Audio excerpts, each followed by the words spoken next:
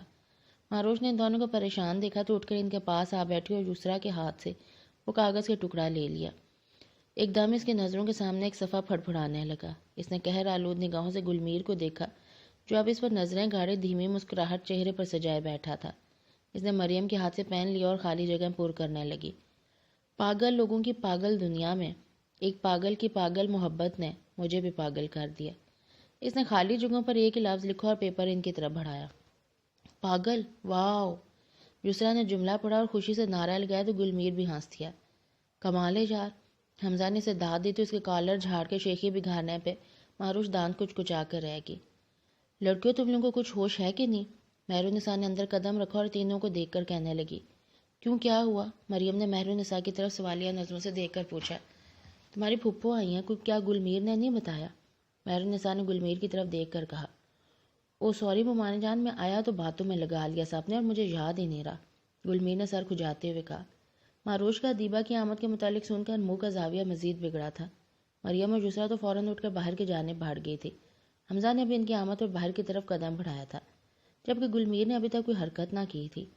Mobile نکال کے وہ محض اپنے آپ کو لاتعلق ظاہر کر رہا تھا۔ مہرالنساء معروش کے پاس کھڑی اس کو کچھ کہہ رہی تھی۔ گلمیر تک ان کی آوازیں تو نہ پہنچ رہی تھی، لیکن معروش کے تیور واضح کر رہے تھے کہ اس وقت کسی ادیبہ اور مرتضیٰ سے خوش اخلاقی سے پیش آنے کا کہہ رہی ہیں۔ مہرالنساء باہر کی جانب بڑھی تو گلمیر بھی اپنی جگہ سے اٹھ کر باہر کی طرف بڑھا۔ مہرالنساء اس سے پہلے باہر نکل گئی۔ دروازے تک پہنچ کے گلمیر نے پلٹ کر دیکھا۔ وہ دونوں ہاتھوں کو گود میں رکھے ہتھیلیوں کو دیکھ رہی تھی۔ تو تم نے کیا سوچا؟ گلمیر نے وہیں کھڑے ہو کر اس سے پوچھا۔ جو میں نے سوچا ہے وہ میں بتا چکی ہوں، بار بار پوچھنے سے یا الٹے سیدھے ہتھ کنڈے آزما کر آپ میرا فیصلہ نہیں بدل سکتے۔ معروش تو جیسے تپی بیٹھی تھی، ترش لہجے میں بولی تو گلمیر نے سر دبا بری۔ ایک بار معاف کر کے دیکھو، ساری تلخیاں دور ہو جائیں گی۔ محبت میں غلطی کی گنجائش تو ہوتی ہے نا، گلمیر نے نرم لہجے میں کہا۔ معروش نے مزید کوئی جواب دیے بنا خاموشی اختیار کر لی۔ آپ نے میرے الفاظ کیوں چرائے؟ وہ چند پل رکا، لیکن جب وہ کچھ نہ بولی تو وہ پلٹا۔ ایک قدم ہی اٹھایا تھا کہ اس کی آواز نے اس کے قدم موڑ لیے۔ کون سے الفاظ؟ وہ حیران ہوا۔ وہی الفاظ جن کو آپ نے گیم بنا کر پیش کیا۔ وہ تنک مزاجی سے بولی تو وہ ہنس دیا۔ تمہارے پاس کیا ثبوت ہے کہ وہ الفاظ تمہارے ہیں؟ گلمیر دونوں بازو سینے پہ باندھے اب دلچسپی سے اس کو دیکھنے لگا۔ پاگل لوگوں کی پاگل دنیا میں ایک پاگل کی پاگل محبت، یہ سارے الفاظ ڈائری میں لکھے ہیں، میری ڈائری مجھے واپس کریں۔ اس پل وہ ایک چھوٹی سی ضدی بچی لگ رہی تھی جو اپنی گڑیا واپس لینے کے لیے منہ بسور کر بول رہی ہو۔ تو تم مان گی کہ تم معقول ہو؟ گلمیر نے مدھم آواز میں سے پوچھا۔ لہجے میں ایک فسوں خیز شوخی تھی اور آنکھیں مسکرا رہی تھی۔ دھوکہ دیا آپ نے مجھے، اب کبھی آپ سے محبت نہیں ہوگی۔ اتنا کہہ کر وہ بھاگتی ہوئی وہاں سے باہر نکل گئی اور گلمیر ہکا بکا رہ گیا۔ گلمیر اب مسکرانے لگا تھا کیونکہ یکلخت اس پر اس کا کمزور لہجہ عیاں ہو گیا تھا۔ وہ جانتا تھا کہ وہ مان جائے گی، وہ اب خوش تھا۔ سکندر بھائی معاف کر دیں، یقین مانا یہ انکار محض غلط فہمی کی بنا پر ہوا تھا۔ ہم دل و جان سے معروش کو بہو بنانا چاہتے ہیں۔ ادیبہ سکندر کے سامنے بیٹھی تھی اور وہ گزشتہ تمام تلخیوں کی معافی مانگ رہی تھی۔ اس وقت سبھی وہاں موجود تھے۔ آمنہ بیگم نے مسکرا کر دیکھا۔ کوئی بات نہیں بیٹا، بعض اوقات رشتوں میں غلط فہمیاں آ جاتی ہیں، معافی مانگ لینا اور معاف کر دینے میں ہی بڑائی ہے۔ اس سے پہلے کہ سکندر یا مہرالنساء میں کچھ کہتا، آمنہ بیگم نے ساری بات ہی سمیٹ لی۔ سکندر نے ان کی بات کی لاج رکھی اور ادیبہ کی بات پر یقین کیا۔ تو اب مرتضیٰ نے گلمیر کی جانب دیکھا۔ مریم اور یسریٰ کے بھی کان ان کی طرف ہی لگے ہوئے تھے۔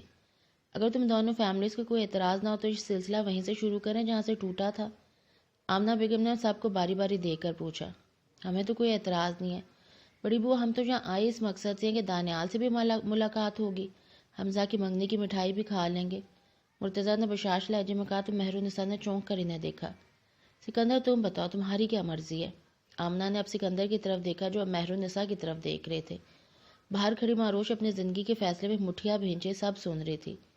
بڑی بوا مجھے تو کوئی اعتراض نہیں، لیکن سکندر نے مدھم آواز میں مہرالنساء کی طرف دیکھ کر کہا، جبکہ ان کی بات نے باہر کھڑی معروش کو شاکڈ کر دیا۔ لیکن کیا؟ مہرالنساء تم بتاؤ، تمہیں کوئی اعتراض ہے؟ آمنہ بیگم نے سکندر کی بات سن کے مہرالنساء سے پوچھا۔ معروش کو یقین تھا کہ مہرالنساء معروش کی مرضی کو اہمیت دیں گے۔ بڑی بوا، وہ لمحہ بھر کو رکی۔ اعتراض تو نہیں ہے کہ بہت پہلے ہم سب کی بھی یہی خواہش تھی، لیکن ارے جب اعتراض نہیں خواہش بھی یہی تھی تو لیکن کا تو سوال ہی پیدا نہیں ہوتا نا۔ آمنہ بیگم نے مسکرا کے اطمینان سے کہا۔ گلمیر کے دل میں 1000 وولٹ کے بلب روشن ہونے لگے۔ مریم اور یسریٰ نے ابھی یاہو کا نعرہ لگایا تھا۔ حمزہ بھی مسکرایا، جبکہ معروش پیر پٹکتی وہاں سے پلٹ گئی تھی۔ مبارک ہو بھائی، سب کو بہت مبارک ہو، آمنہ بیگم نے بآواز بلند کہا۔ سکندر اور مہر النساء نے ایک دوسرے سے نظریں چرائی تھی۔ اب کیا لینے آئی ہیں یہاں؟ مہر النساء سب کو ہنستا مسکراتا چھوڑ کے معروش کے پاس آئیں۔ کمرے میں قدم رکھتے معروش کی نظریں ان پر پڑی تو انتہائی تلخی سے پوچھا، دیکھو ماہی، مصلحت سے بھی کام لینا پڑتا ہے۔ مہر النساء نے سنجیدگی سے کہا، ہاں لیکن مصلحت میں کبھی زندگی داؤ پر نہیں لگائی جاتی۔ اللہ نہ کرے کہ کبھی تمہاری زندگی داؤ پر لگے۔ ادیبہ اور مرتضیٰ بھائی نے بہت مان محبت سے بات کی ہے، معافی مانگ کر ہی دوبارہ رشتہ جوڑنے کی بات کی ہے انہوں نے۔ مہر النساء اس کو ڈانٹتے ہوئے حقیقت بتانے لگی تھی۔ معروش مسلسل منہ بسورے بیٹھی تھی۔ انہوں نے کیسے انکار کر دیا تھا، اب کیسے اعتبار آ گیا میرا؟ معروش پھر گلے کرنے لگی۔ جب غلط فہمی دور ہو جاتی ہے تو اعتبار آ جاتا ہے۔ مہر النساء نے اس کے بکھرے بالوں کو سلجھا کر ملائمت اور ممتا بھرے لہجے میں کہا، اب میرا اعتبار؟ مما کیا وہ ضروری نہیں؟ اس نے بھیگی پلکوں کو جھپک کر پوچھا۔ ایسی بات نہیں ہے معروش، گلمیر نے خود تمہارے بابا سے بات کیا، معافی مانگی، اور کئی بار اس نے کوشش کی ہے۔ تمہارے سامنے کتنے عرصے سے دھنک آباد میں رہ رہے، کیسے تم سے معافی نہیں مانگی؟ مہر النساء اس کو قائل کرنے کی کوشش کرنے لگی۔ اس نے اس بات میں سر ہلایا، بیٹا جب کسی کو اپنی غلطی کا احساس ہو جائے اور وہ معافی میں مانگ لے تو ہمیں بھی اپنا ظرف بڑا کرنا چاہیے۔ مہر النساء اس کے بال سے ہلاتے ہوئے بہت پیار سے اسے سمجھا رہی تھی۔ ماما میں اگر دوبارہ کبھی انہوں نے ایسے بے اعتبار کیا تو؟ اس نے ان کی گود میں سر رکھ کے نیم دراز ہوتے ہوئے پوچھا۔ بیٹا آنے والی واقعی گواہی تو کوئی نہیں دے سکتا، نہ ہی کوئی واثق سے کہہ سکتا ہے کہ مستقبل میں ایسا کچھ نہیں ہوگا۔ آج کے بلبوتے بھی ہمیں مستقبل پر بھروسہ کرنا پڑتا ہے۔ مہر النساء مدھم مسکان کے ساتھ اس کو دیکھ کر اس کے منفی خیالات کو دور کرنے کے صحیح کر رہی تھی۔ تم جاؤ مہر النساء، مجھے ماہی سے بات کرنی ہے۔ آمنہ بیگم کی آمد پہ مہر النساء چونکی۔ معروش نے سر اٹھا کے دیکھا اور پھر نظریں جھکا لی۔ نام جوڑ رکھے لیکن محبت سے انکار۔ مہر النساء کے جاتی آمنہ بیگم اس کے پاس آ کر بیٹھی۔ اس کی طرف دیکھ کر کہا تو وہ چونکی۔ جہاں محبت میں کسی غلط فہمی کی گنجائش نہیں ہوتی وہاں دوگلے پن کی بھی نہیں ہوتی، اور معروش سکندر تم دوگلے پن کا مظاہرہ کر رہی ہو۔ آمنہ بیگم نے خشمگین نظروں سے اسے دیکھا۔ بڑی بوا، وہ حیران ہوئی، تم جانتی ہو کتنا پریشان ہے، کتنا نادم ہے، اور تم؟ آپ سب کو اس کا نادم ہونا، پریشان ہونا تو نظر آ رہا ہے، اور جو تکلیف اور بے اعتباری میرے حصے میں آئی وہ کیوں نہیں نظر آ رہی؟ معروش نے بھرائی آواز میں پوچھا۔ تمہاری ضد اس تکلیف پر حاوی ہو چکی ہے جو بے اعتباری کے باعث تمہیں ملی تھی۔ آمنہ بیگم مضبوط لہجے میں بولی۔ بڑی بوا یہ زیادتی ہے، اور جو تم کر رہی ہو وہ کیا ہے؟ آمنہ بیگم کا دو بدو جواب اس کو خاموش کر گیا۔ وہ بہت محبت کرتا ہے تم سے معقول۔ آمنہ نے اسے ان کے بہت پرسنل نام سے پکارا تو وہ دنگ رہ گئی۔ یہ نام آپ کو کس نے بتایا؟ تم نے؟ میں نے؟ غصے میں جب ہوش کھو دو تو ایسے ہی ہوتا ہے۔ تم نے مریم اور یسریٰ کے سامنے گلمیر سے تلخ کلامی کے دوران یہ نام لیا تھا۔ آمنہ بیگم نے کہا تو اسے بھی یاد آنے لگا۔ دیکھ لو غلط فہمی ہو جاتی ہے، تم یہ سوچ رہی تھی گلمیر نے بتایا ہوگا۔ آمنہ نے کہا تو وہ خجل ہو کر رہ گئی۔ آپ یہاں صرف گلمیر کی وکیل بن کر آئی ہیں کیا؟ معروش کی دلی حالت نہایت عجیب دوراہے پر تھی۔ ساری دلیلیں گلمیر کے حق میں ثابت ہو رہی تھی۔ نہیں، میں وکیل بن کر نہیں آئی ہوں بیٹا، تم بھی مجھے اتنی عزیز ہو جتنا وہ ہے، اور میں یہ بھی جانتی ہوں کہ تم دونوں ایک دوسرے سے بہت محبت کرتے ہو۔ گلمیر کی ندامت اس کا نادانستہ غلط فہمی کا پچھتاوا یہ ثابت بھی کر چکا ہے کہ اس کے دل میں تم بہت اعلیٰ مقام پہ ہو۔ تمہیں نہیں لگتا بیٹا کہ تمہاری ضد اب بے جا طوالت کا شکار ہو کے محبت کا گلا گھونٹ رہی ہے؟ آمنہ نے گہری نظروں سے اس کے چہرے کی طرف دیکھ کر پوچھا۔ اب وہ مسلسل خاموش تھی۔ گلمیر تمہاری رضامندی کے بغیر کوئی فیصلہ نہیں کرے گا، تم اچھی طرح سوچ لو۔ اگر تمہارا دل ابھی بھی گلمیر کے خلاف گواہی دے رہا ہے تو باخدا میں تمہارے ساتھ ہوں، تم پر کوئی زبردستی نہیں ہے۔ آمنہ بیگم اس کے پاس سے اٹھ کھڑی ہوئی۔ اس نے سر اٹھا کے نہ دیکھا لیکن مسلسل خاموشی نے ڈیرے جمائے رکھے۔ آمنہ بیگم کمرے سے نکل گئی اور معروش تنہا بیٹھی رہ گئی۔ کیا واقعی چھوٹی سی بات کو میں بڑھا چڑھا کے محسوس کر رہی ہوں؟ اس کی نظر آئینے میں جھانکتے اپنے عکس پر پڑی۔ اگلے پل وہ اٹھ کے ڈریسنگ ٹیبل کے سامنے کھڑی ہوئی اور اسے اپنے آپ سے سوال کرنے لگی۔ تکلیف کا احساس تو اس سے ہی ہوتا ہے جس پہ بیت رہی ہوتی ہے، باقیوں کے لیے تو تماشا ہی ہوتا ہے نا۔ اسٹول پہ بیٹھی دونوں کونیاں ٹیبل پہ ٹکائے ہاتھوں سے سر تھامے ہوئی تھی۔ گلمیر کے یوں برملا انکار پر محبت کو اس کا وہم کہہ دینا، اگر وہ اکیلے میں سے کہتا ہے تو وہ سنبھال لیتی اپنے دل کو اور اپنی محبت کو بھی سمجھا لیتی، لیکن جب یہ بات سب کے سامنے کی گئی تو معروش کے دل میں ایک گرہ سے پڑ گئی۔ یہ نہیں تھا کہ وہ بہت کمزور تھی، ہاں محبت کے معاملے میں بہت خود غرض تھی اور بہت دو ٹوک بھی۔ گلمیر کی پرسنالٹی، اس کی باتیں، خیال رکھنا، ہر ایک معاملے میں اس کا مکمل ہونا معروش کے لیے فخر کا باعث تھا۔ معروش خود بھی نہ جانتی تھی کہ اس میں برداشت کی اس قدر کمی ہے کہ وہ کوئی بات برداشت ہی نہ کر پائے گی۔ حالانکہ اس معاملے میں پہلے اور اس کے علاوہ معروش نے کبھی ضد نہ کی تھی، اگر کی بھی تھی تو اس کی مدت اتنی طویل نہ تھی۔ کیا واقعی مجھے گلمیر سے محبت تھی یا محض ایک وقتی تلاطم تھا؟ فقط دل کی شرارت تھی؟ معروش الجھ رہی تھی۔ محبت کی ایک غلطی تو معاف کر دی جاتی ہے نا، پھر میں معروش سکندر کیوں ایسے پتھر دل ہو گئی ہوں؟ کیوں میں گلمیر کا محبت سے مکر جانا بھول نہیں پا رہی؟ معروش نے دائیں ہاتھ کی 3 انگلیوں سے اپنے پیشانے کو رگڑا۔ آج ایک بار پھر وہی منظر تھا، معروش مسلسل خاموش تھی۔ میں گلمیر کو معاف کیوں نہیں کر پا رہی ہوں؟ میں تو محبت کے ایسے انتہاؤں پر تھی کہ اپنے آپ کو اس میں ڈھال لیا تھا، ماگل بن گئی تھی۔ گلمیر کی ماگل محبت کی دنیا پر میری حکمرانی تھی، پھر یہ سب کیا ہے؟ معروش کیوں ہے؟ وہ اپنے آپ سے اپنے ہی دل سے الجھ رہی تھی۔ اب مجھے کیا کرنا ہے میں نہیں جانتی۔ وہ غیر مرئی نقطے پر نگاہیں جمائے بیٹھی تھی۔ ٹھک ٹھک دروازے کے دستک نے معروش کی محویت توڑی۔ اس نے پلٹ کر دیکھا تو دروازے کے بیچوں بیچ گلمیر کھڑا اندر آنے کی اجازت طلب کر رہا تھا۔ بنا کوئی جواب دیے وہ رخ موڑ گئی۔ تم سے بات کرنا ہے ماہی، گلمیر سنجیدگی سے کہتا آگے بڑھا۔ معروش اپنی جگہ سے اٹھ کھڑی ہوئی، سوالیہ نظروں سے دیکھا۔ اس کے چہرے کی سنجیدگی اور رنجیدہ تاثرات سے وہ نظریں چرانے لگی۔ سکندر ماموں اور ممانی جان سے اجازت لے کے تم سے بات کرنے آیا ہوں۔ گلمیر نے بات شروع کرنے کے لیے تمہید باندھی اور وضاحت دی۔ کچھ غلطیاں اتنی بڑی نہیں ہوتی جتنی طویلی ان کی سزا ہوتی ہے۔ غلطی کتنی سنگین ہے اس کا اندازہ غلطی کرنے والے کو شاید نہیں ہوتا، لیکن جس کے ساتھ زیادتی ہوتی ہے وہ بخوبی واقف ہوتا ہے۔ گلمیر مدھم آواز میں بولا، مجھے بھی اندازہ نہیں تھا کہ میرا محبت سے انکار اتنی سنگین غلطی ہے کہ اس کی معافی ہی نہیں۔ گلمیر اس کی طرف دیکھ نہیں رہا تھا اور معروش بھی نظریں جھکائے کھڑی تھی۔ ہمارے درمیان کوئی عہد و پیمان نہ بندھے تھے، لیکن محبت کی ایک ڈور تھی۔ تم کب میرے لیے خاص ہوگے میں نہیں جانتا، تمہارے انداز سے میں کبھی کچھ اخذ نہیں کر سکا۔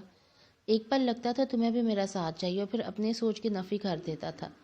مجھے ایسے لگتا تھا میں جانتا تھا سب کچھ، تمہاری محبت، پرواہ، سب کچھ تمہاری آنکھوں میں پڑ سکتا تھا، لیکن شاید محبت بہت وہمی ہوتی ہے۔ جہاں محبت سچائی اور دیانتداری کے حساب مانگتی ہے وہاں اقرار بھی مانگتی ہے۔ ہماری محبت میں سچائی بھی تھی، دیانتداری بھی، نہ تھا تو اقرار۔ میں نے محبت کے اس پہلو کو وقت نہیں دیا، تمہیں اقرار کا موقع نہیں دیا اور محبت کو بے اعتباری کی بھینٹ چڑھا دیا۔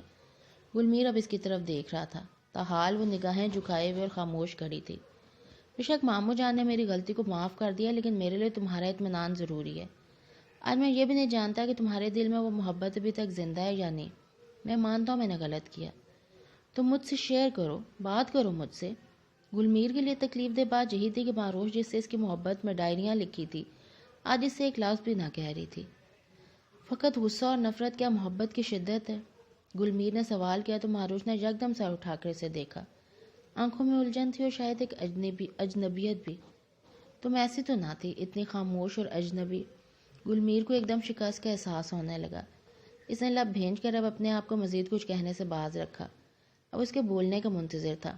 میں نہیں جانتی کہ یہ سب کیوں ہے۔ معروش نے بالآخر اتنے عرصے میں پہلی بار گلمیر سے مدھم لہجے میں بات شروع کی۔ میں خود سمجھ نہیں پا رہی، میں یہ بھی نہیں جان پا رہی کہ مجھے آپ کا ساتھ چاہیے کہ نہیں۔ میرا دل مجھے کوئی جواب نہیں دے رہا، نہ آپ کی موجودگی سے خوش ہو رہا ہے، نہ آپ کی غیر حاضری پر بے چین ہوتا ہے، اور میں نہیں جانتی کہ ایسے کیوں ہے، یہ الجھن کیوں ہے۔ میں واقعی بے خبر ہوں، نہ جانے کیوں وہ لمحہ آپ کے الفاظ میرے دل میں کھپ کے رہ گیا ہے، میں اس کانٹے کو دل سے نکال نہیں پا رہی۔ معروش انگلیاں مروڑتی اس کے سامنے کھڑی بول رہی تھی، اور یہ گلمیر ہی جانتا تھا کہ کس ضبط سے اس کی یہ باتیں سن رہا ہے۔ محبت کا اقرار کبھی نہ ہوا تھا، لیکن آج جو اقرار ہو رہے تھے گلمیر کی دل کی دنیا میں بھونچال لانے کے لیے کافی تھا۔ وہ کہہ رہی تھی کہ اس کے لیے گلمیر کا ہونا نہ ہونا کوئی معنی نہیں رکھتا، اور وہ تو یہ سمجھ رہا تھا کہ وہ آج بھی اس سے ویسی ہی محبت کرتی ہے، لیکن نفرت کا خول چڑھا رکھا ہے۔ وہ ہونکوں کی طرح اسے دیکھ رہا تھا، امید کر رہا تھا کہ ابھی وہ زور سے ہنس کر کہہ دے گی، ڈرا دیا نا، لیکن ایسا ہونا ممکن نہ رہا تھا۔ اس نے نظر اٹھا کے گلمیر کے دھواں دھواں چہرے کی طرف دیکھا۔ مجھ میں بہت برداشت ہے، لیکن آپ کا انکار نہیں برداشت کر سکی اور نہ ہی بھول سکی۔ بڑی بوا کہتی ہیں چھوٹی سی بات ہے، زندگی میں تو بہت کچھ ایسا ہوتا ہے جو برداشت کرنا پڑتا ہے۔ مجھے معلوم ہے شاید میں نے اس انکار کو انا کا مسئلہ بنا رکھا ہے۔ زندگی میں سب کچھ برداشت کرنا پڑتا ہے، ہر چھوٹی بڑی بات کو۔ میں بھی سب برداشت کر لیتی، لیکن وہ انسان جو آپ کے لیے سب سے قیمتی ہو، اس کا بابا، ماما، بڑی بوا، پھپھو، انکل سب ایک فیصلہ کر چکے ہیں، لیکن مجھے وقت چاہیے۔ میرا دل سمجھ جائے گا، میں سنبھل جاؤں گی آپ کے حوالے سے۔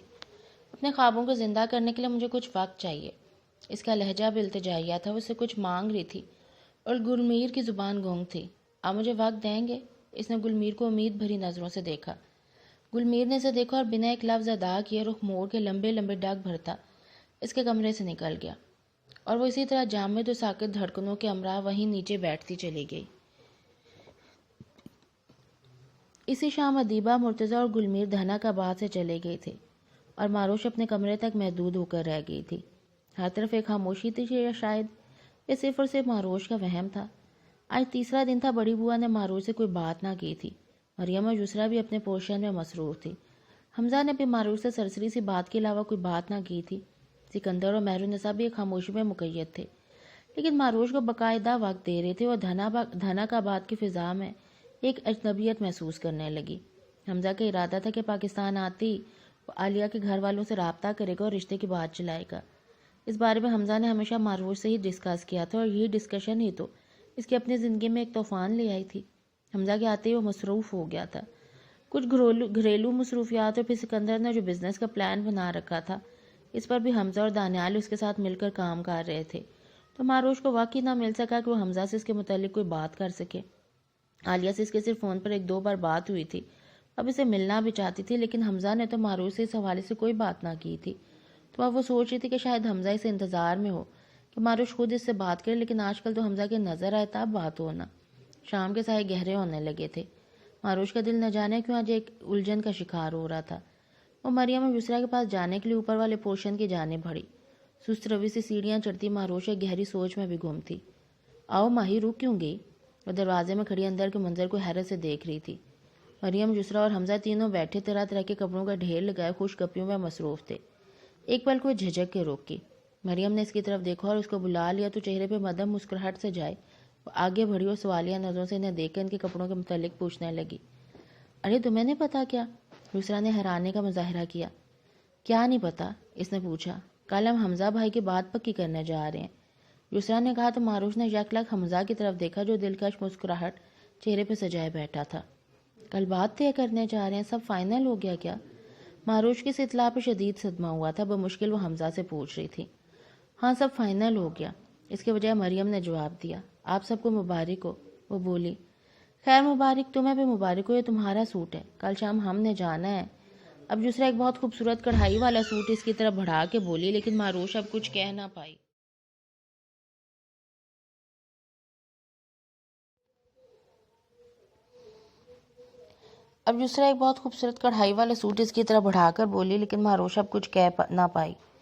کہاں جا رہی ہو ماہی؟ بیٹھو نا، ابھی چائے پیتے ہیں۔ اس نے اٹھ کر قدم بڑھائی تھے کہ حمزہ نے بولا۔ اس نے ڈبڈبائی نگاہوں سے اسے دیکھا اور بنا ایک لفظ کے وہاں سے نکل گئی۔ برا لگا ماروش کو۔ اس کے جاتے ہی مریم نے حمزہ سے کہا۔ لگنا بھی چاہیے، حمزہ نے بے نیازی سے کہا۔ حمزہ بھائی، یسریٰ چلائی تو حمزہ نے سرسری نگاہ اس پر ڈال کر کندھے اچکائے۔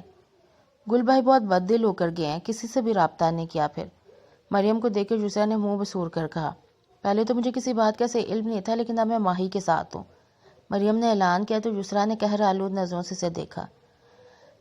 میں بھی ماہی کے ساتھ ہی تھی، لیکن یار اتنی ضد، کیا یہ ناانصافی نہیں؟ اور پھر گل بھائی معافیاں بھی تو مانگ رہے ہیں نا؟ میرے خیال میں ماہی غلطی کر رہی ہے، کیوں حمزہ بھائی؟ آپ کیا کہتے ہیں؟ یسریٰ نے حمزہ کی طرف دیکھ کر پوچھا۔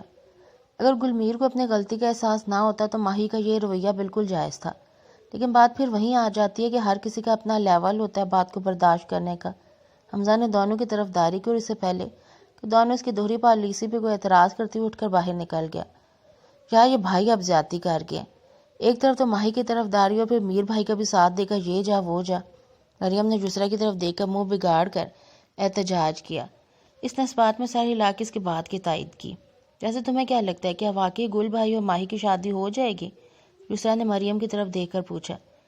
مجھے نہیں لگتا کہ معاملہ اب اتنی جلدی سلجھنے والا ہے، تم نے دیکھا تھا نا پھپھو کتنے غصے میں گئی ہیں، مریم نے اپنا خیال ظاہر کیا۔ لیکن تم نے یہ بھی تو دیکھا تھا نا کہ گل بھائی نے ماہی کی ہی طرفداری کی تھی۔ ہاں لیکن تم نے شاید ان کے سپاٹ انداز کو نہیں دیکھا، پتہ نہیں اب یونٹ کس کروٹ بیٹھے گا۔ جس کروٹ پہ بیٹھے ہماری تیاری زبردست ہونی چاہیے، مریم نے ہنس کر کہا۔ ہاں وہ تو ہوگی، فی الحال جو کپڑے سمیٹو۔ یسرا نے بکھرے کپڑوں کی طرف اشارہ کیا، اور پھر تم سمیٹو، میں کیوں، دونوں میں تکرار ہونے لگی اور ہوتی ہی چلی گئی۔ اس کے ساتھ ہی ایپیسوڈ کا ہوتا ہے اینڈ، اور یہ ناول کی سیکنڈ لاسٹ ایپیسوڈ تھی۔ کل کی ایپیسوڈ لاسٹ ہوگی، اور کل کے ایپیسوڈ میں آپ دیکھیں گے کہ مزید کیا ہے، یہ اونٹ کس کروٹ بیٹھتا ہے۔ اپنے فیڈ بیک سے آگاہ کیجیے گا۔ اللہ حافظ۔